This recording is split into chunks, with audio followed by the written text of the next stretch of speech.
استمعت إلى خطاب من السيد وضاح خنفر، وهو يتوجه فيه إلى الشباب، شباب المنطقة، يعني المنطقة الواسعة كلها يعني، ويخاطبهم من أجل استنهاض همتهم ومن أجل الدفع بهم نحو أن يكونوا إيجابيين وأن ينتجوا وأن يعملوا وأن يكتسبوا قيم التي تمكن من تحقيق النهضة المأمولة. وأود أن أدلي بثلاث ملاحظات حول هذا الخطاب.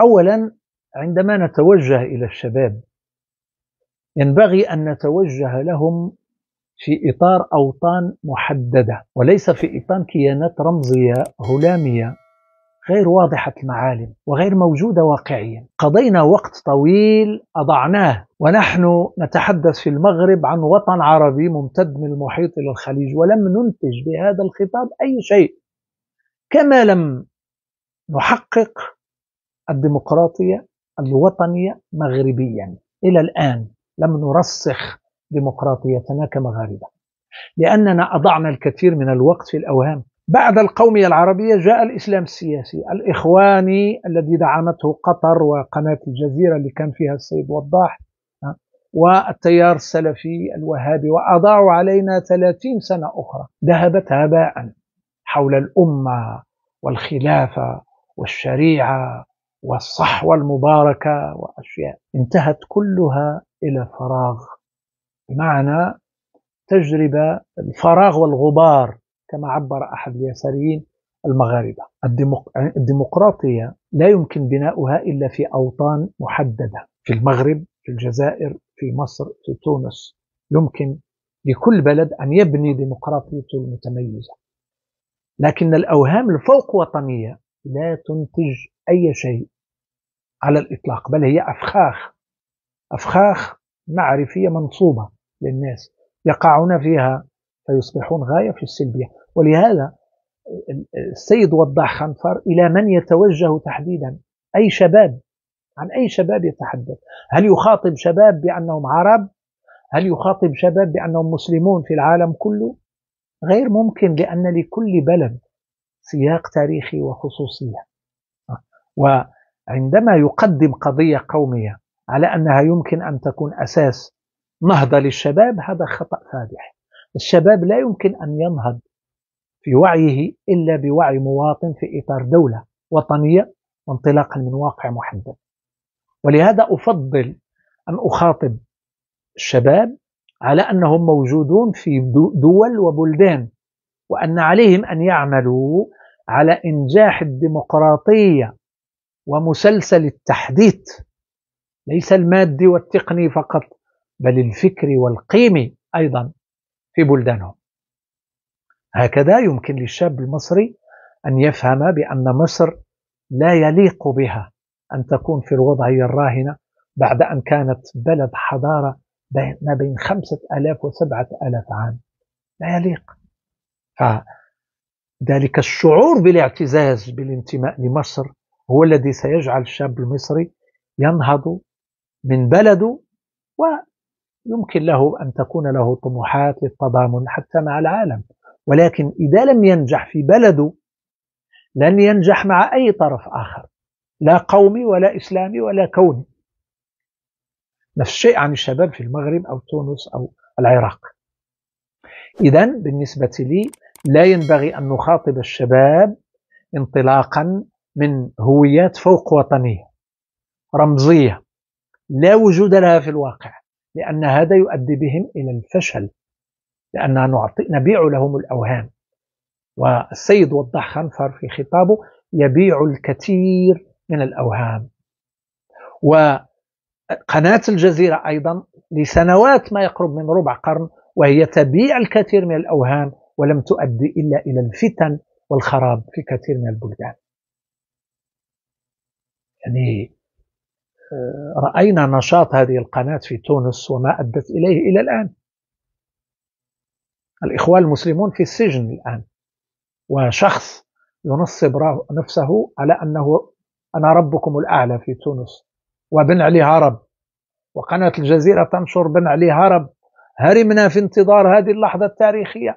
طيب ماذا حدث بعد ذلك؟ هل تحررت توانسة؟ كل المعارضات في السجن الآن. وشخص طلع من انتخابات غير مزورة هو قيس سعيد. ماذا صنعت الجزيرة في تونس؟ ماذا صنعت في سوريا؟ خراب شامل، شعب يعني مشرد في المنافي، رجال ونساء وأطفال.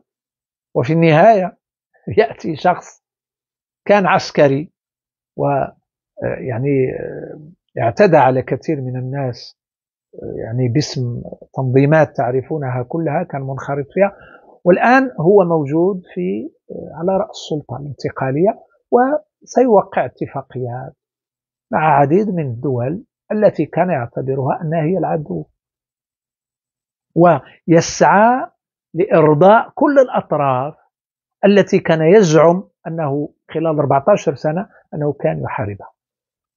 ماذا صنعنا يعني بهذا الوعي الفوق وطن؟ لا نصنع شيئا. أنا أفضل أن نتحدث مع الشباب انطلاقا من بلدانهم وهوياتهم الوطنية لكي ينتجوا أشياء ملموسة. هذه المشكلة الأولى. المشكلة الثانية هو الحديث عن الغرب أو المواجهة مع الغرب أو التحدي الغربي أو الرهانات المتعلقة بعلاقتنا بالغرب. لا ينبغي أن نضيع وقت الشباب في الحديث عن الغرب باعتباره مهيمن وقوي عسكريا ويساند دويلة في الشرق الأوسط ويتسبب في كذا. ليس هذا هو الذي يساهم في النهضة. الذي يساهم أكثر في نهضة الشباب بوعيهم المواطن هو أن يعلموا كيف أصبح الغرب بهذه القوة. مرتكزان اثنان إذا لم نرسخهما في أذهان الشباب لن ننهض أبدا.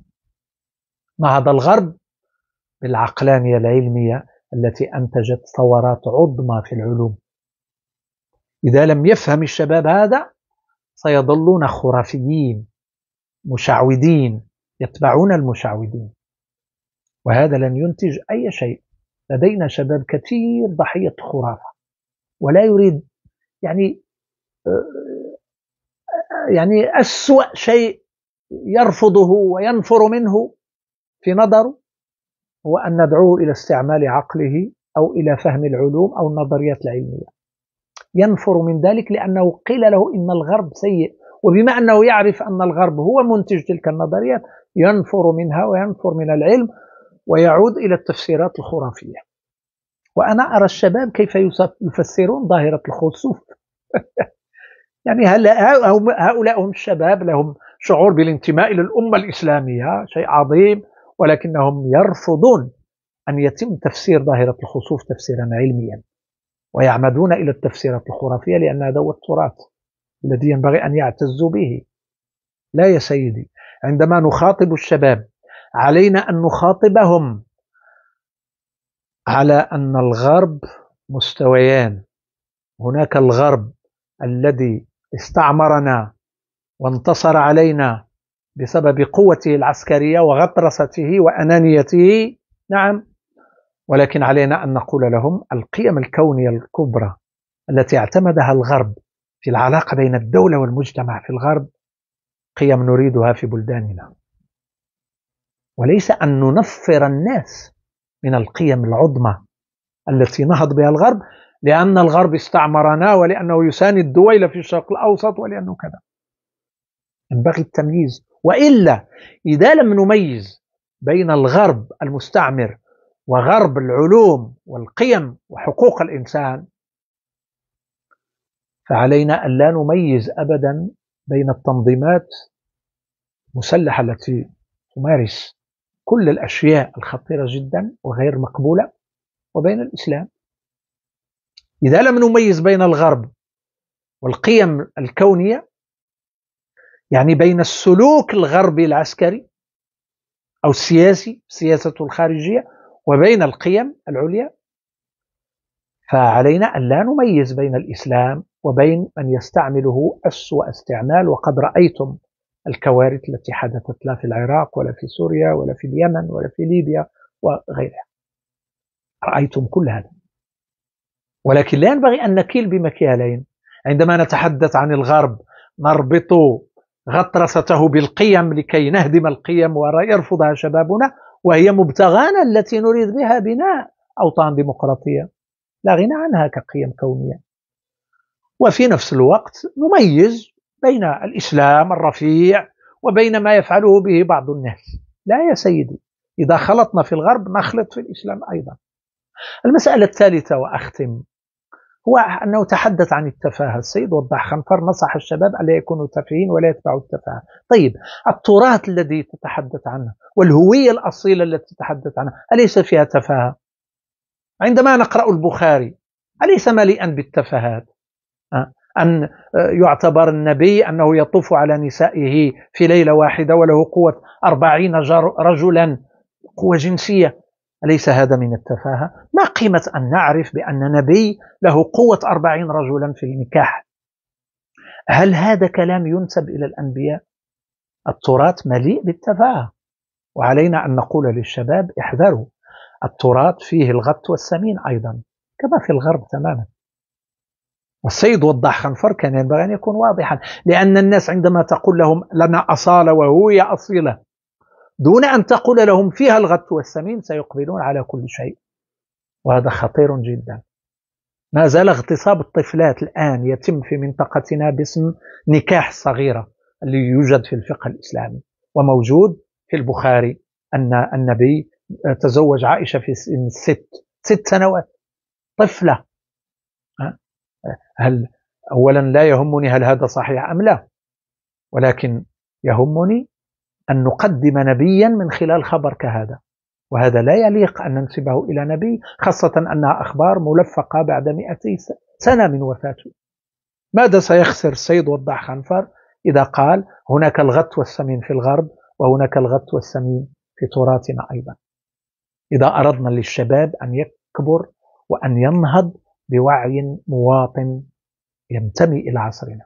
شكرا.